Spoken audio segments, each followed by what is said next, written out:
You can learn everything about a person by how they treat someone who has nothing to give them. What started as a small gesture leads to something no one in that town expected. But why were 5 Marines waiting at the door the next morning? Let us know in the comments section below. What would you have done?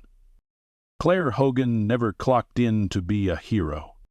She wiped down the same chipped counters. She poured the same bottomless coffee into mugs with hairline cracks, served up extra bacon without charging when folks looked like they'd had a hard week, and kept her smile steady.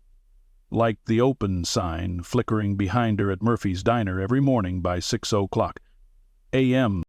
She didn't talk much about her past, not even to Beth, the line cook who'd worked with her for 5 years. But if you ever looked closely while Claire rang up an order, you'd notice the small silver dog tag looped around her keychain. She never said whose it was. She just kept serving coffee. This morning her shift started like all the others. The breakfast rush came and went, the clatter of plates and chatter of locals filling the place.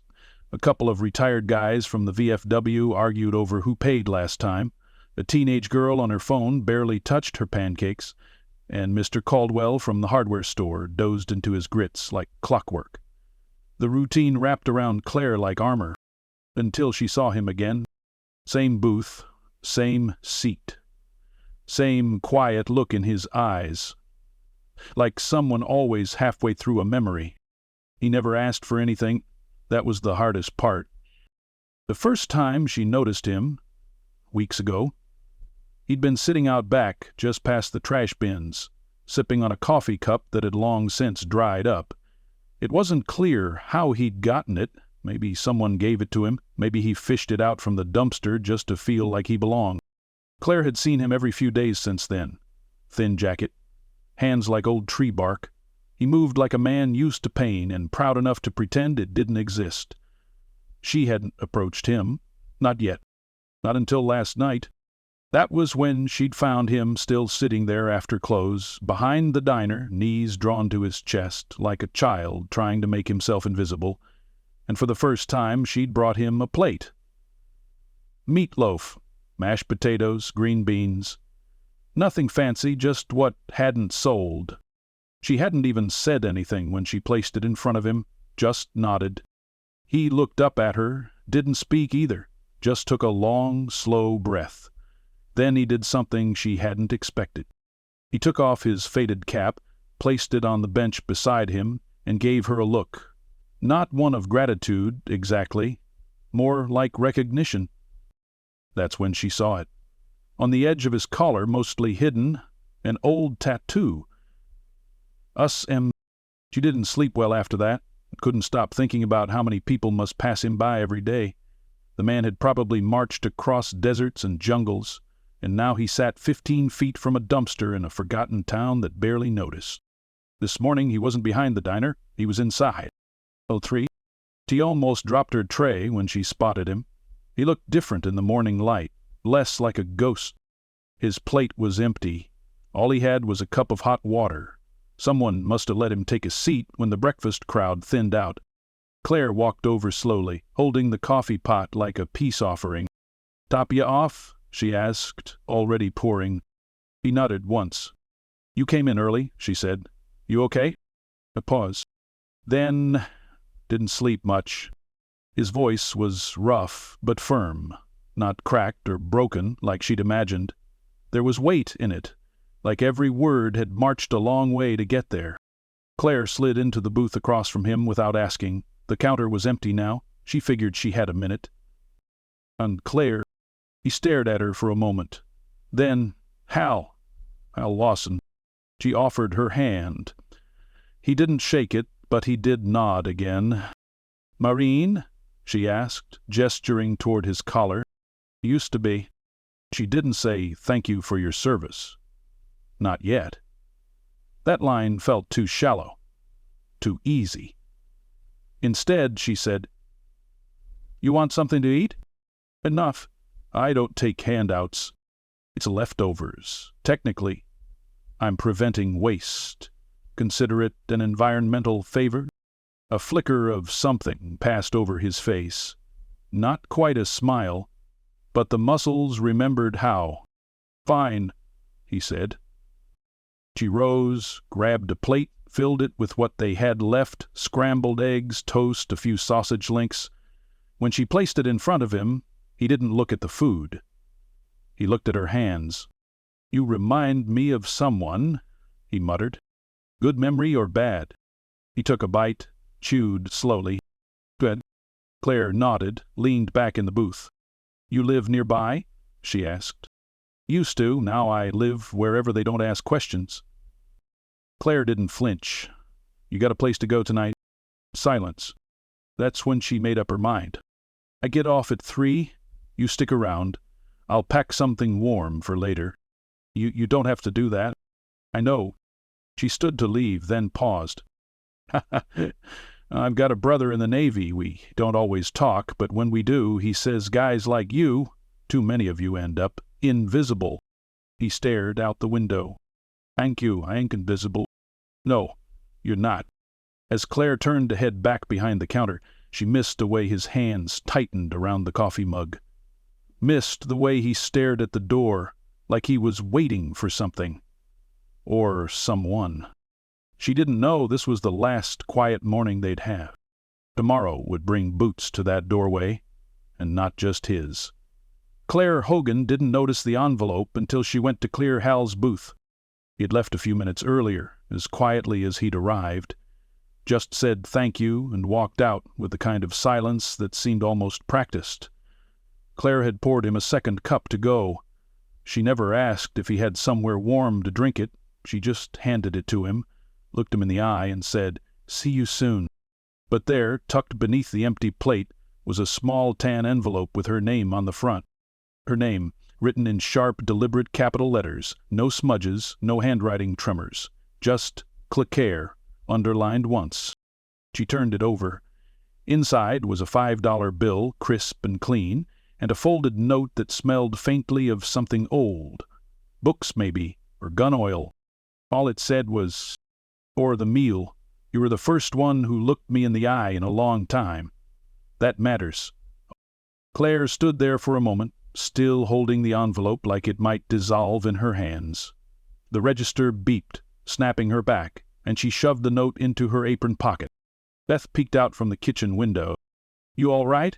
She asked, wiping her hands on a dish rag. Claire blinked, then forced a nod. Yeah, just thinking. Beth narrowed her eyes. That's your thinking face. The one you had when you helped that guy with the flat tire out on Route 6 and ended up giving him your lunch and $30. Claire smiled faintly. This face has a lot of stories. That's what worries me. Claire didn't answer. She turned back to her station, but her hands were slower than usual. Her mind kept drifting to Hal. How he sat, how he spoke, how his eyes barely ever met hers unless he was trying to say something that words couldn't. She couldn't explain it. He reminded her of something solid, something left behind. By the time her shift ended, the sun was already sliding west, cutting long shadows across the sidewalk. She packed up a container of stew Beth had made for the staff and wrapped it in foil, double-layered with a plastic spoon tucked beneath the lid. No note this time, just food. Claire walked the alley behind the diner, checked the usual spot. Nothing. The bench where Hal had first sat was empty. No sign of him. She left the container on the bench, weighted down with a napkin. That night, sleep came late. When it did, it came fitfully. Claire's dreams were flickers. Desert wind. Camo fabric, the hum of a mess hall fan. Her brother's laugh, fading like smoke. He'd been stationed overseas so long it felt like another planet.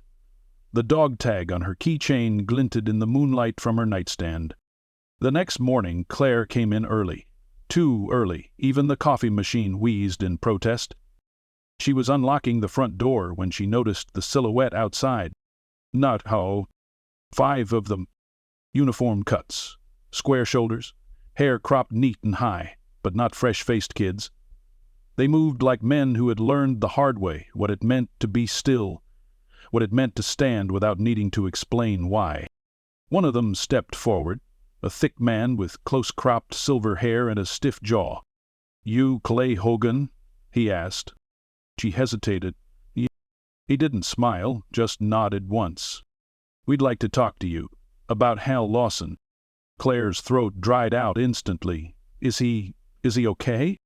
A pause. The kind of pause that had weight to it. "He's alive. In the hospital. Collapsed sometime after leaving here yesterday. They found your food container on him. Still warm." Claire blinked, struggling to process. "He passed out?" "Severe dehydration, exhaustion, likely hypothermia. Probably wouldn't have made it if not for that meal." Claire's heart clenched.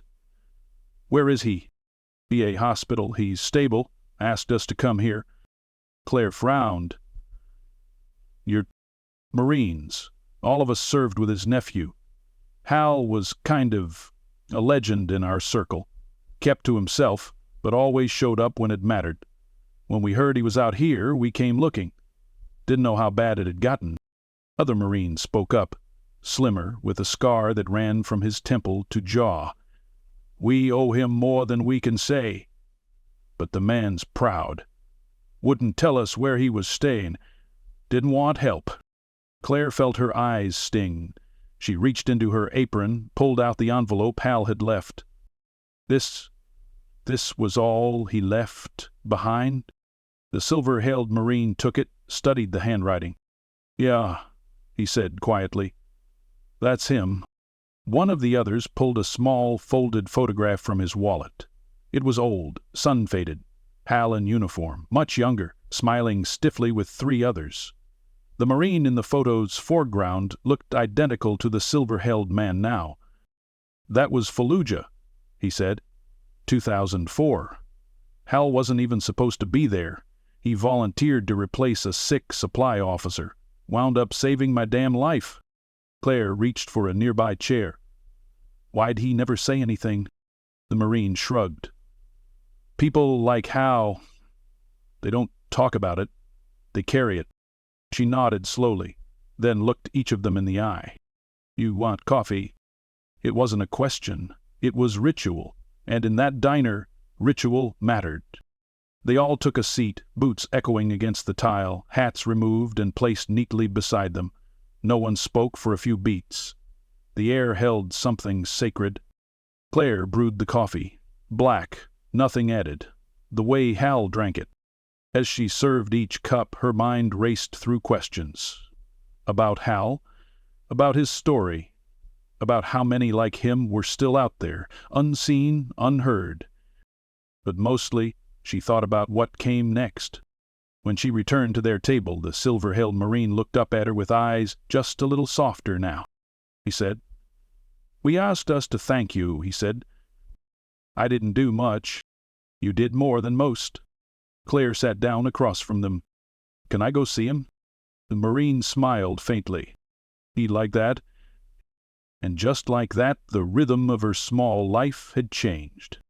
Not with fanfare, not with a headline, but with a booth, a cup of coffee, and the weight of someone finally being seen. Claire Hogan didn't expect the VA hospital to be so quiet. It was tucked between an auto body shop and a strip mall pharmacy on the edge of town, the kind of place you'd miss if you weren't looking.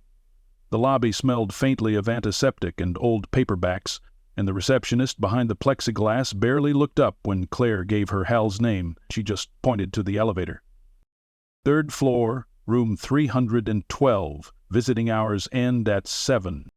Claire nodded and stepped in. It wasn't fear she felt rising in her chest as the elevator groaned upward. It was guilt. Guilt for not noticing sooner. Guilt for assuming he was just another old man with a story that had run out of people to hear it. And something else, too. A quiet, growing resolve she couldn't name yet. Room 312 was near the end of the hallway. The door was half open. Claire knocked lightly before stepping in. Hal was awake. He sat propped up against a pillow, IV lines snaking from his hand, wires trailing under his gown. His skin looked paler than she remembered, but his eyes were still sharp, still watching her the way a soldier watches a perimeter. You showed up, he said. Yeah, she breathed. You didn't exactly leave me an address. He chuckled, dry as sandpaper. Didn't think you'd come. Claire walked to the chair beside the bed, pulled it close, and sat without a word. She reached into her coat and pulled out the envelope. This yours? He glanced at it. Figured you'd throw it out. He kept it. Figured you didn't leave things behind without a reason. He looked away. Outside the window, trees shifted in the wind. You left that food, he said, and I figured I'd pay what I could. Pride's a strange thing. Claire nodded, resting the envelope on the table beside him. Your friends came by the diner. Hal's eyes narrowed slightly. Friends? 5 of them, Marines, said you saved one of their lives. He sighed, then coughed, clearing his throat. I didn't save anyone, just got lucky. Wrong place, right time. They disagree. He didn't answer right away. Claire let the silence settle, the kind that feels like it's sorting through memories too heavy to carry all at once. Ruiz, Hal finally said. Silver-mailed fella. Big jaw. Claire nodded. That's him. We were stationed together once. Long time ago. He still talks about that ambush? Fed? You volunteered, but you weren't even supposed to be there. Hal chuckled, then winced at the effort. Funny how the stories people tell about you get more polished the older you get. Truth is, I volunteered because I couldn't sleep. Something felt off. Always trusted my gut more than orders. Claire leaned back in the chair. You're a hard man to read. That's intentional. Well, she said, maybe that's what needs to change. He glanced at her, curious. Why's that? Because people want to help you, and you make it damn near impossible. He looked away again. Claire softened her tone. I get it. You've seen more than anyone should. But those guys, Ruiz, Travers, Brooks, they came out here for you. That means something. Hal stared at his hands for a long moment. They're good men, better than I ever was. Claire frowned. Don't say that. It's true. I came home and didn't know what to do with myself. Lost the family, lost the job. One day you're walking through fire for your country, and the next you're standing in line at the DMV, trying to remember how to fill out a form without crying. His voice cracked on the last word. He coughed again, steadied himself. Claire leaned forward, elbows on her knees. I've never served, she said, but my brother's in the Navy. He tells me it's the coming home that breaks you, not the war. Hal nodded slowly. It's the silence. The way people don't look at you. Or worse, the way they look through you. You stop talking, and they stop asking, and one day you forget how to say anything real. He wiped at his nose with a tissue. You learn to live quiet, you get used to corners, empty booths, places no one wants to sit. Claire swallowed the lump in her throat. You're not invisible to me, Hal. He looked at her. Really looked. No, he said. Guess I'm not. They sat like that for a while, no need to fill the room with noise. Claire had handed him a cup of water. He drank it slowly, like every movement reminded him what his body could still do. I've been thinking, she said. She smirked.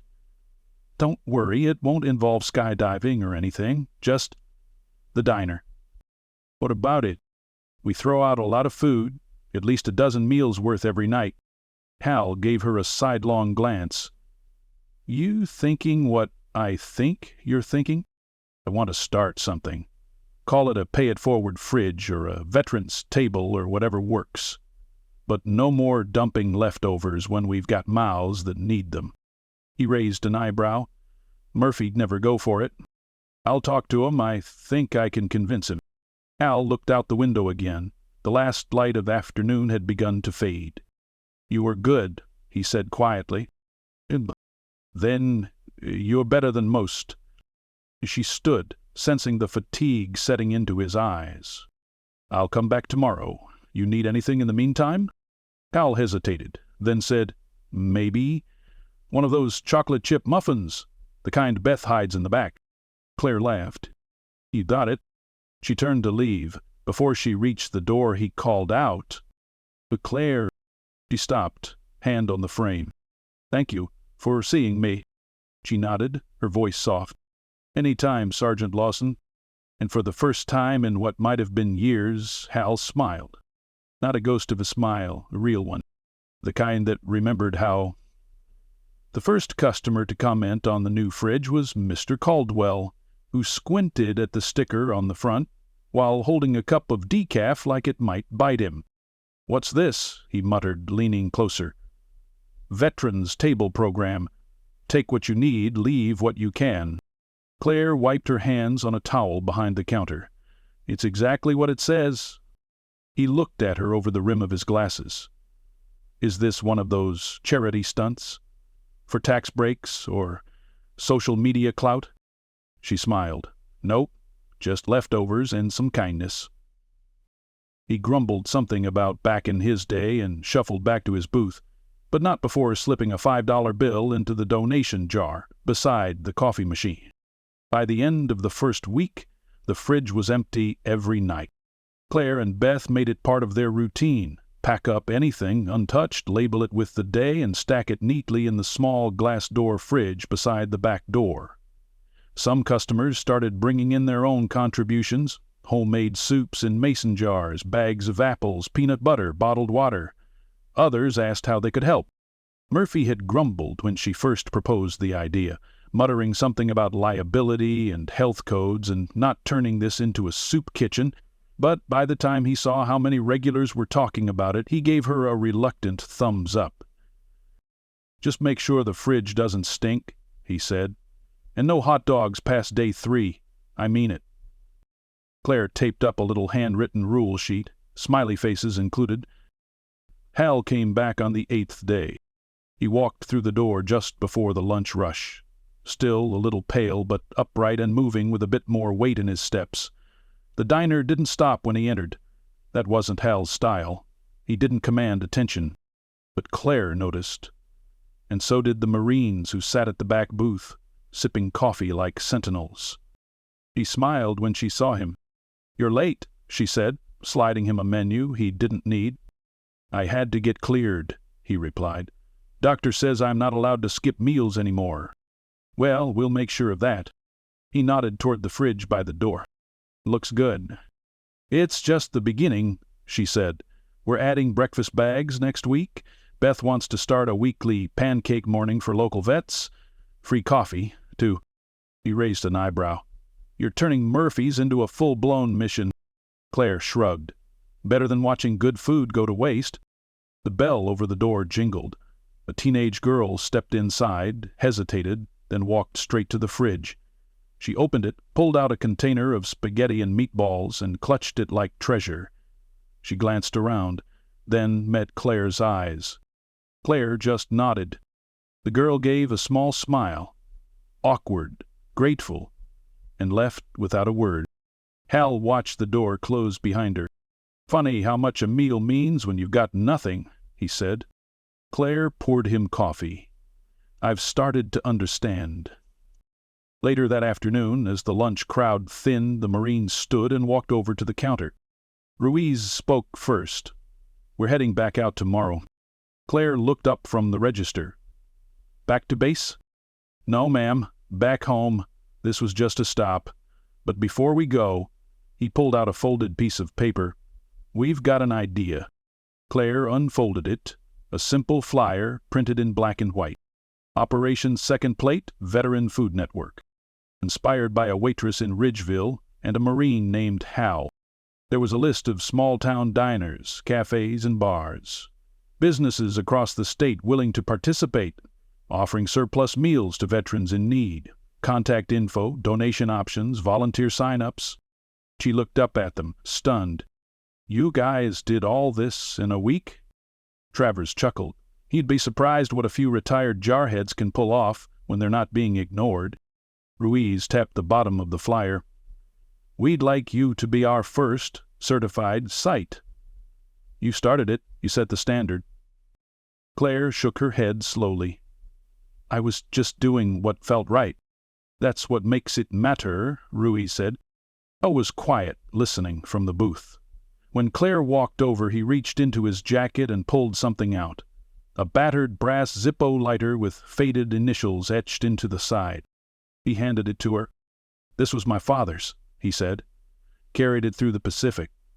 Then I carried it through Fallujah. It's nothing fancy, but—" Claire turned it over in her hand. "I want you to have it." She blinked, heart thudding. "Hal, I can't." "You can," he said. "It's not about the lighter. It's about remembering the fire. You reminded me." She didn't know what to say. So she nodded, tucked it gently into her pocket, and gave him a look she hoped said all the words she couldn't manage. Outside, the sun began to dip.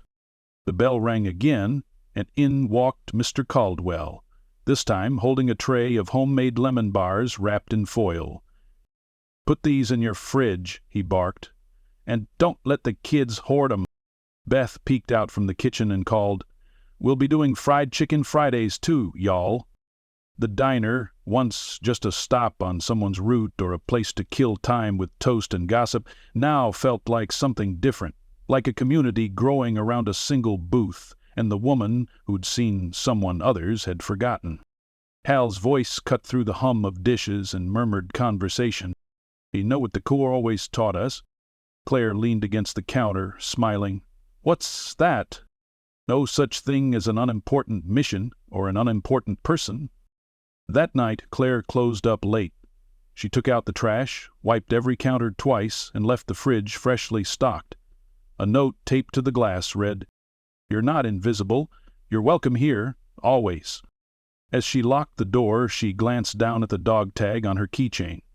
It caught the streetlight for a moment, reflecting something that felt like peace. She didn't hear the boots on the pavement behind her, but when she turned, 5 sets of footprints were there, just fading now, but real enough to leave their mark. And in a town where one meal turned into a movement, Claire Hogan finally understood what it meant to serve. Not with rank, not with ribbons, but with presence, with dignity, with heart, and that was more than enough.